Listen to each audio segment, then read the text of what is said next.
Muito bem, na sequência a gente fala a respeito do que tem sido considerado um dos principais desfiles militares da história da China.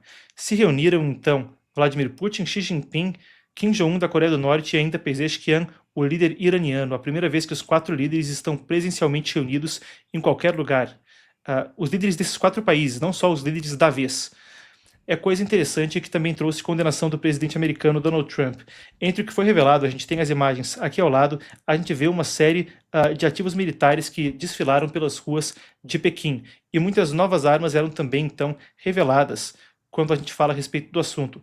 A gente teve a resposta do presidente americano que falou o seguinte: a grande questão a ser respondida é se o presidente da China irá ou não mencionar a imensa quantidade de apoio e sangue que os Estados Unidos da América deram à China para ajudá-la a assegurar a sua liberdade de um inimigo estrangeiro, um invasor estrangeiro muito não amigável, nada amigável. Muitos americanos morreram na busca da China por vitória e glória. Eu espero que eles sejam corretamente honrados e lembrados por sua coragem e por seu sacrifício. Que o presidente Xi e o povo maravilhoso da China tenham um grande e duradouro dia de celebração. Por favor, dê os mais quentes, as mais calorosas saudações a Vladimir Putin e Kim Jong-un, enquanto vocês conspiram contra os Estados Unidos da América. Essas foram as falas do presidente americano, novamente então, conforme houve também a revelação de uma série de armas novas de estreias militares da China, e isso acontece logo depois de, no domingo e na segunda-feira, haver uma cúpula da Organização de Cooperação de Xangai, a maior cúpula da história do bloco, também tido como anti-ocidental, na qual Xi Jinping e Vladimir Putin discursaram longamente sobre uma alteração da ordem global. Aqui para repercutir comigo, eu recebo agora então a nossa analista internacional de Eurásia, também editora de China aqui no Epoch Times, Emanuele Coure. Muito bem, Manu. Boa noite então. Traz pra gente o que aconteceu no desfile e qual a sua reação ao que a gente viu lá quando a gente fala desses líderes alinhados, então, a primeira vez em que os líderes de China, Coreia do Norte, Rússia e Irã estão juntos presencialmente no mesmo lugar. Boa tarde, Marcos. Boa tarde também para a audiência. Bom, é muito simbólico, na verdade, o encontro desses quatro líderes durante esse evento militar. E vale destacar que, como você mesmo já comentou, é o maior evento militar da China em vários anos. Por isso, claro, existe também essa questão, essa ênfase. E a ideia realmente é que Xi Jinping dar o seu poderio militar e mostrar a sua força. Por isso, a combinação de um evento militar com o encontro desses quatro líderes que são considerados integrantes do eixo autoritário, que seria Coreia do Norte, Irã, Rússia e China, querendo ou não, envia um recado para os países do Ocidente, principalmente para os Estados Unidos. E vale a gente destacar que essa publicação feita por Donald Trump, ela ressalta que o Ocidente entendeu o recado. Depois Vladimir Putin disse que na verdade não existia nenhum tipo de recado. No entanto, claro, isso se torna evidente até mesmo pelos discursos que Xi Jinping fez. Por exemplo, um deles, ele enfatizava a questão de que as pessoas agora vão ter que escolher entre a paz ou a guerra, entre o conflito ou realmente a pacificação. E ele fazia referência ali à questão dos Estados Unidos, como se os Estados Unidos estivessem, de alguma maneira, querendo comprar algum tipo de atrito, incentivando algum tipo de atrito com a China. Então, claro, os recados não foram tão sutis assim e foram entendidos pelo presidente americano, que respondeu à questão do encontro dos três como uma conspiração contra os Estados Unidos.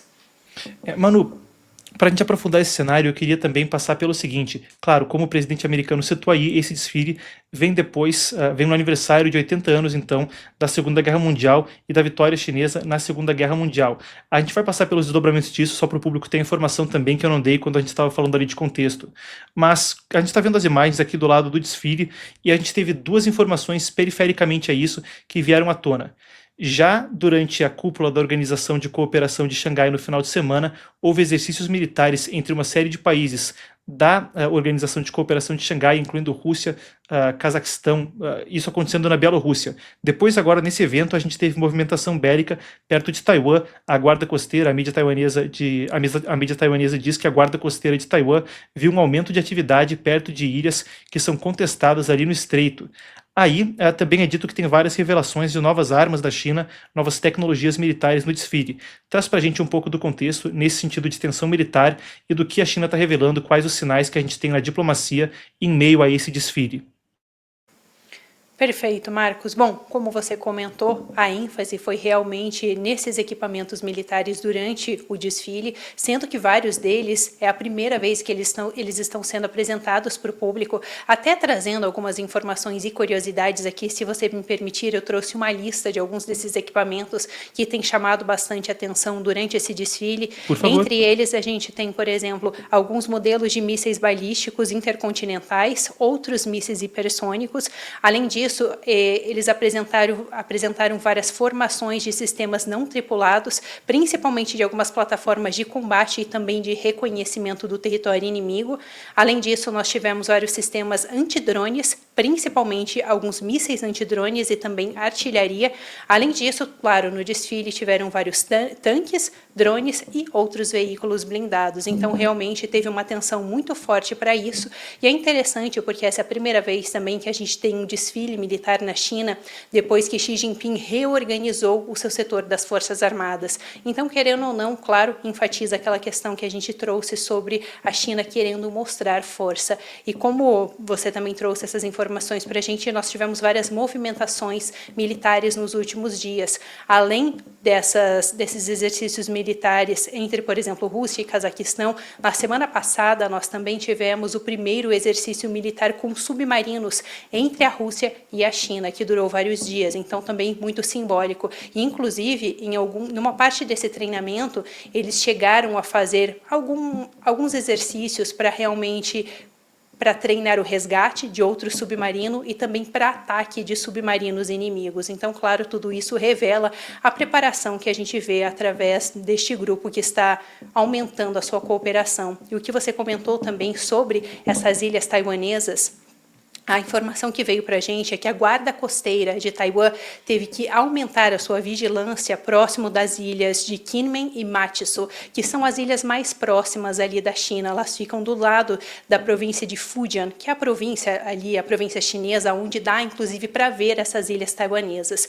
E é interessante porque essas são ilhas em que geralmente o Partido Comunista Chinês tem muita facilidade de aumentar e intensificar esses exercícios militares justamente por conta da proximidade. E geralmente o regime ele realiza algumas táticas que são conhecidas como zona cinzenta ao redor dessas ilhas, ou seja, não é um ataque militar propriamente dito, no entanto é um ataque de intimidação. A ideia realmente é que isso amedronte a população taiwanesa e faça com que as forças armadas do país se sintam coagidas. Então essa é a tática. Boa parte das vezes o que eles fazem é realmente mandar essas embarcações, essas aeronaves para realizarem exercícios militares ao redor da ilha. Muitas vezes eles chegam até mesmo a fazer alguns bloqueios com algumas embarcações da guarda costeira taiwanesa e a ideia realmente é afetar a moral das tropas e da população. Não, é importantíssima a informação conforme a gente segue monitorando o assunto. E também vale acrescentar, uma das informações que a nossa apuração trouxe é de que algumas das armas também seriam sistemas que envolveriam inteligência artificial e, claro, Donald Trump tem feito da tecnologia uma parte central desse debate a respeito da disputa estratégica entre China e Estados Unidos. Manu, eu queria passar contigo também pelo seguinte, eu tenho aqui essa imagem ao lado, que traz uma série dos dignatários que estavam por ali. Eu vou até pedir que a gente amplie aqui na tela e você passa comigo. Ali na frente a gente tem ao centro Xi Jinping, perto da primeira-dama. No canto direito da imagem, a gente vê ali, então, Kim Jong-un da Coreia do Norte, à esquerda, à direita de Xi Jinping, à esquerda da imagem, a gente vê Vladimir Putin. Indo mais para cima está Pezeshkian, então, o premier iraniano, e ali, logo acima de Xi Jinping, presença brasileira no desfile. A gente vê Celso Amorim, conselheiro também da presidência da República, o Brasil marcando presença em um momento de tensão internacional. Se o New York Times falava que nenhum líder brasileiro estava enfrentando Trump como o Brasil estava, isso também traz um recado aí, num momento onde há muita tensão quanto à BRICS, Organização de Cooperação de Xangai, e quando Trump fala que estavam lá cooperando, ou melhor dizendo, conspirando contra os Estados Unidos, a gente vê ali o ex-chanceler brasileiro, agora também conselheiro do presidente. Traz pra gente qual é a situação, então, com a presença de Celso Amorim ali na cúpula, quais as informações, Manu? Bom, perfeito, Marcos. A gente não teve nenhuma informação detalhada realmente sobre o que ele foi fazer lá, no sentido de se ele teve realmente alguma reunião com algum outro líder durante este evento. No entanto, ele foi realmente convidado, não só ele, mas Dilma Rousseff também estava neste evento. Inclusive, ela está nessa foto, no entanto, ela está Mais para o cantinho da foto, então não é possível ver ela nesse enquadramento, lembrando que atualmente a ex-presidente brasileira é a presidente do Banco do BRICS, então, claro, faz sentido a presença dela ali, até porque ela já estava em Pequim.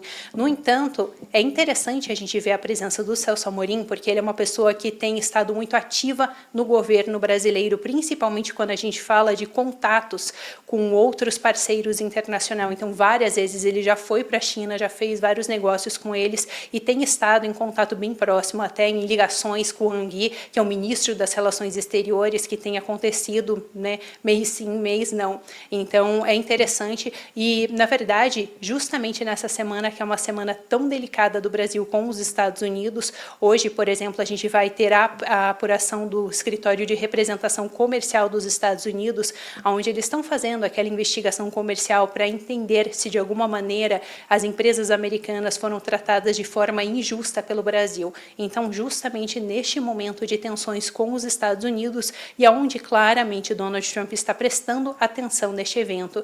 E vale destacar que, na verdade, a presença de um representante brasileiro ali, por mais que não seja diretamente o nosso presidente, pode colocar o Brasil numa posição delicada, porque foi enfatizado várias vezes que os líderes que estavam lá eram líderes autoritários. Querendo ou não, tudo isso manda um recado para os Estados Unidos e pode, de uma forma ou de outra, mostrar um alinhamento mais forte do Brasil com esses países do que com os Estados Unidos. Bom, perfeito. Então, sempre um prazer te receber, Manu, e você volta com a gente para qualquer atualização aí quando a gente fala de Eurásia e de China. Muito obrigado pela participação. Muito obrigada, Marcos.